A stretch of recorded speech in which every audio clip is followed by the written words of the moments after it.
The wheel is an extension of the foot, the book an extension of the eye, clothing an extension of the skin, and electric circuitry an extension of the central nervous system. And social media, I would like to add, is an extension of the mind. Today we're discussing Marshall McLuhan's The Medium is the Message. And the idea behind this is that the medium being used is more important than the content itself. Quote, "Media, by altering the environment, evokes in us unique ratios of sense perceptions. The extension of any one sense alters the way we think and act, the way we perceive the world. When these ratios change, men change." Older, mechanical methods of observation become irrelevant, whereas electronic technology has more of a unified view of reality. Younger generations understand the current environment, and so revolutions and civil uprisings occur as they clash with the older configurations. So any transformational age isn't without its clashing. Our current institutions, the media and educational system, have failed to adapt to the digital era. In the case of the media, particularly online journalism, they have resorted to clickbait journalism.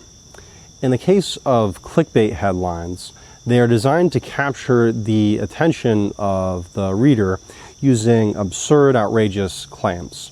And so clickbait is designed for the survival of this news organization. And so it's to the benefit of their business model and not of the reader. And this is actually a clusterfuck because these institutions don't have as much credibility among the public as they did even a decade ago. And so people clearly see that there's narratives being pushed by more mainstream outlets, but the alternative media doesn't have this rigorous set of standards yet. This shit show is for a future commentary video. So let me know what you think in the comments about that particular issue. So let's examine another institution that's thrashing around and gasping for survival. In the case of higher education, it's a physical place where you take out $100,000 or more in student debt in order to become useful to the marketplace. Now, this is ridiculous to the perceptive college dropout, of which I may or may not be one. Today, any skill can be learned either entirely free with internet access or relatively cheap courses. So this demonstrates this is an example of the failure of the mainstream educational institutions of currently adapting to the electronic modes of learning. I'm reminded actually of how colleges still charged full tuition during the pandemic. So the clashing of older and newer mediums of communication isn't new. And even Socrates, one of the most brilliant philosophers in all of Western civilization, argued that print was not as effective a medium as the spoken word, teaching one-on-one with his disciples. In the mode of thought, the idea of private thoughts, which were taken for granted by previous generations. With the current social media age, people are so open to the point of even being a little bit cringy. On the positive, though, communications are so open that we are more of a global community, and you may feel closer to and have more in common with your friend in Norway than your own neighbors.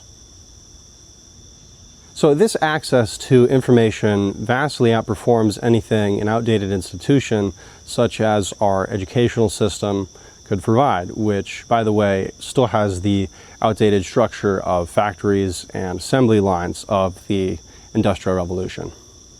Which brings us to work. The electronic age makes work from a more mechanical, fragmented mindset to a more flowing, organic, creative mindset. In terms of perception of time and space, in the West we have a more linear visual way of thinking things. And for instance, if we don't understand someone, we'll say, I didn't quite follow what you just said.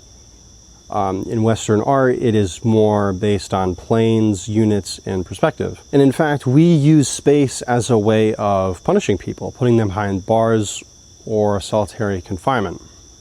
However, the digital age has the potential to liberate us from the prison of previous mechanical perceptions. McLuhan, as well as another figure, Terence McKenna, envisioned a kind of archaic revival where, through this more global view, boundaries dissolve. So this concludes today's commentary on Marshall McLuhan's The Medium is the Message. Be sure to like, comment, subscribe, all the usual good stuff. In the description, there is a link to all of the platforms to which you can stay updated on the various Focus Ship projects. Patreon, Instagram, Facebook, pick your poison. So I hope you're having a groovy week so far, and stay tuned.